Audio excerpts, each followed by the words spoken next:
கடலின் மறுகரையில் நின்று கொண்டிருந்த கூட்டத்தினர் அங்கே ஒரு படகு தவிர வேறு படகு எதுவும் இல்லை என்பதை கண்டனர். இயேசு தம் சீடர்களோடு அந்த படகில் ஏறவில்லை என்பதும் சீடர்கள் மட்டுமே சென்றார்கள் என்பதும் அவர்களுக்கு தெரிந்தது. அப்பொழுது திபேரியாவிலிருந்து சில படகுகள் ஆண்டவர் நன்றி செலுத்தி மக்களுக்கு அப்பம் கொடுத்த இடத்திற்கு அருகே வந்தன.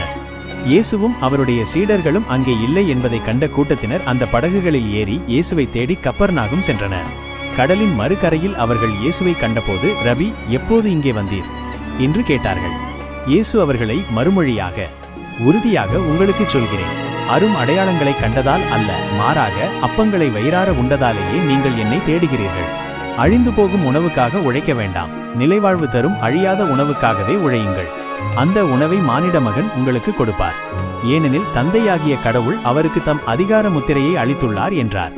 அவர்கள் அவரை நோக்கி, கடவுளுக்கு ஏற்ற செயல்களை செய்ய நாங்கள் என்ன செய்ய வேண்டும் என்று கேட்டார்கள். இயேசு அவர்களுக்கு மறுமொழியாக, கடவுள் அனுப்பியவரை நம்புவதே கடவுளுக்கு ஏற்ற செயல் என்றார்.